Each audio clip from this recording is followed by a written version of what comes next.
Do you know something sinister lurks in the water? This is Megan's story of the horrors she discovered in a seemingly innocent river. Click away now if you wish to sleep at night. This encounter is rather disturbing and will haunt your nightmares. I couldn't breathe. It had started raining, pelting my already soaking wet clothes. I lay face down on the cold mud, one hand clenching my chest, gasping for air. What had I just seen? That poor boy. His parents still had hope, and the others. There were so many others. Who were they? Did they have families waiting hopefully for them too? I stuffed my fist in my mouth to stifle my scream. It was horrifying. I couldn't get those images out of my head. I vomited once again. Brody. He knew. All this time he knew everything. He lied to me, and to the boys' parents. How sick was he? To look at their desperate faces and tell them they still had hope of finding their boy. I kept seeing it over and over, like some sort of sickening movie. The river, the boy, the decomposing bodies, the half-eaten body parts, and those things. Those gruesome, horrible, disgusting things clawing at my feet. I had barely gotten away. I told you to stay away. I heard a voice behind me. I looked up and saw Brody. The sight of him made me want to throw up again. "Get away from me," I said to him weakly. It's for the greater good, I told you, Megan. We have an understanding. I was too weak to argue with him. He was disgusting. An understanding? That's what he called the bodies rotting inside the river? An understanding. Slowly I got up. "The boys' parents, they deserve to know," I said to him. We can't, Megan. You know we can't. "Fine, don't. I will." You know what happens to people who don't listen, Megan. Was this a threat? I didn't say anything. I wordlessly walked away. Maybe I needed to get out of this town while I still can. I'm a professional diver and I work in a search and rescue team in a small town, quite in the middle of nowhere. I admit, this wasn't an ideal job, but money was tight, and this was my only option. The pay was decent and there wasn't really much to do other than patrolling the area around the river. The water was treacherous. Anyone who wasn't a good swimmer would be swept away by the current. The locals obviously knew this and stayed away from the river. I soon became friends with my teammates, so it didn't really feel like work sometimes.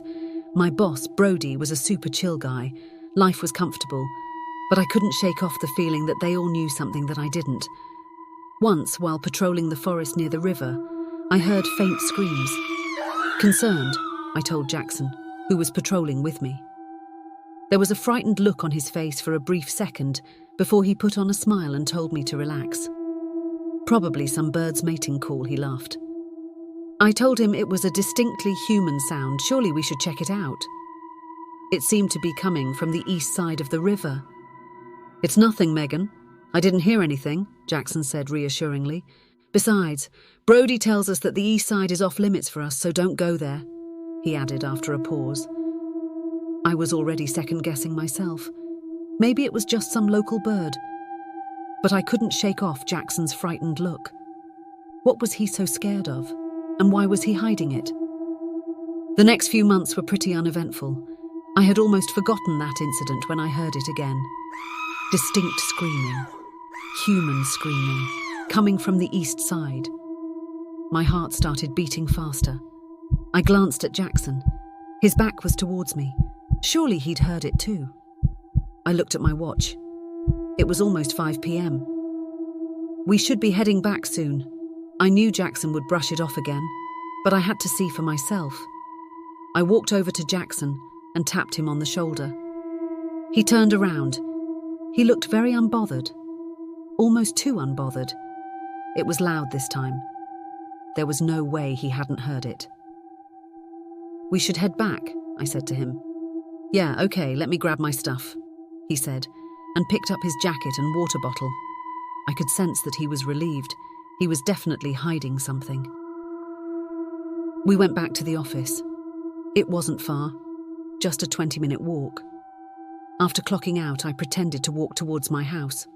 Once I was sure I wasn't being followed, I ran back into the forest and straight towards the east side of the river. The trees were a lot denser here. I couldn't hear the screaming anymore. "Hello?" I called out. "Is anyone here? Do you need help?" Silence. All I heard was the river. I looked around a little more, a feeling of unease growing in my stomach. There was something off about this place. The sun was setting and it would be dark soon. It would be foolish to stay out here all by myself in the dark. Defeated, I headed back. Then I bumped into somebody. Brody. I was close to the office now. I wasn't expecting anyone to be there.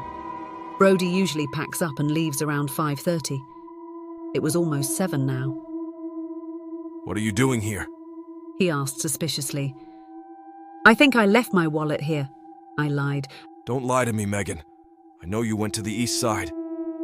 "Brody, I heard screaming. I heard it before too. We have to check it out. Maybe someone needs our help," I blurted out. Brody sighed.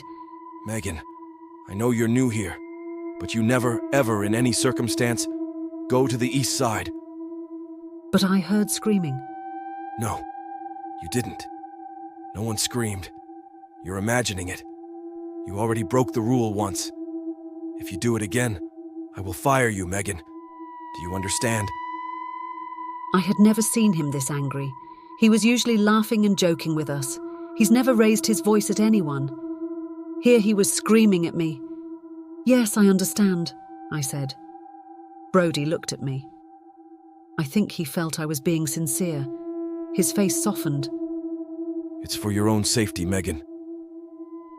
We never spoke of that incident again. He acted normally the next day. It was like it never happened. What were they all hiding? A few weeks later, something tragic happened. A middle-aged man barged into our office in a state of frenzy.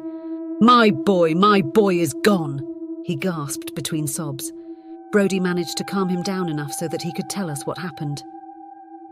We went fishing near the river. I was teaching him how to cast the fishing line. I turned around to get us some bait, and he was gone. He sobbed. He took us to the spot his son had vanished, and we began our search. There were 6 of us. We dove into the freezing water, fighting the current and the slimy river weeds. We searched along the riverbanks in case the boy had been washed up there. At nightfall, Brody called off the search for the day. It was too dangerous to continue in the dark. We'd carry on the next day. The mood was grim. We all knew that the chances of finding that boy alive were close to 0. We could just hope to find a body to deliver to his parents. The next day we carried on our search. We couldn't find anything. It was like the boy had vanished. Brody assured the tearful parents that we were doing our absolute best to find him.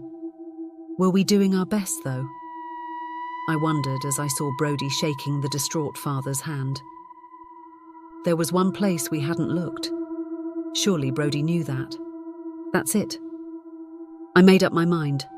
I had to go look. I woke up before sunrise and made my way to the east side. It was still dark by the time I got there, so I was confident no one saw me. I searched around with my flashlight till the sun came out. Still, no sign of the boy. Then I saw it. A backwater. Obscured behind the dense trees, I didn't know there was a backwater. No one had told me about it, nor did it exist on the map of the river that they gave to me on my first day. I fought the thick vegetation and peered at the still murky water. Could the boy be in here? The sun was up. I had to be back at the office in a few hours. I braced myself and dived. It was cold. Really, really cold. I spent the last 2 days submerged in the river water, but it was nothing like this. It felt like my skin was being sliced open with knives, and it was eerily dark, like the sun rays couldn't penetrate the surface. I had my torch clipped to my suit. All I saw were dark, slimy weeds. I swam deeper towards the riverbed. Then I saw it, that grotesque, rotting corpse. My heart skipped a beat. Was it the boy? No, it couldn't be. It looked too large. I swam closer to it and had to fight the urge to throw up. It looked like it had been eaten from one side. Was this the person who screamed that day? My mind was spinning. I tried to focus in the darkness. I could make out some dark shapes sticking out of the ground. At first they were still. Then I can swear I saw them move. I unclipped my torch and shone the light on these things.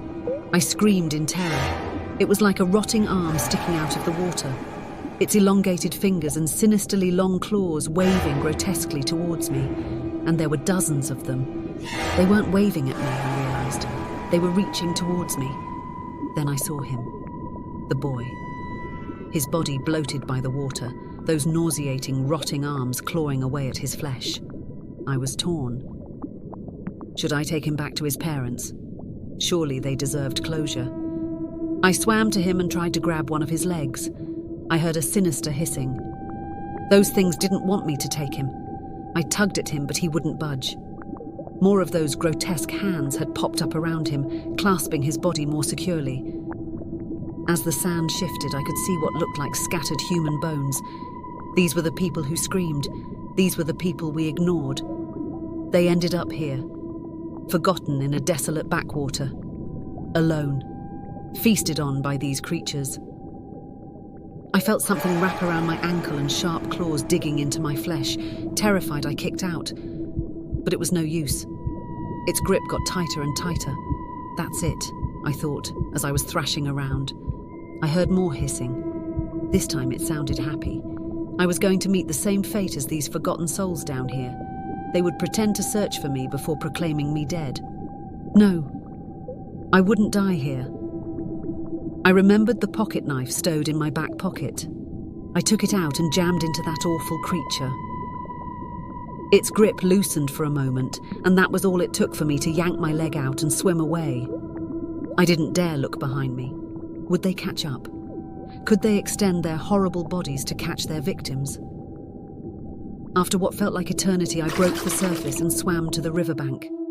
Sunlight. The water looked innocently still. I was safe. I was out. I took off my mask and threw up violently. I fell onto the cool, wet ground, gasping for air. I couldn't bring myself to get up. The others were probably waiting for me. I lay face down on the ground, trying to process what I had seen. They knew. The others knew and hid it from me. There was no other explanation. Clouds hid the sun and it started to rain. That's when Brody found me. I didn't stay in town for long after that, just long enough to pack my things. I moved back home while I looked for a new job. Needless to say, I stayed out of the water. As for the boys' parents, sometimes I wonder if they ever got closure. Did Brody tell them, or did they realize on their own that their boy was never coming back? Sleep tight, dear listener, if you can. If you enjoyed this chilling tale, consider subscribing for more bone-chilling stories that will keep you up long after the lights are out. Until next time, remember, sometimes the darkest shadows hide the bravest hearts.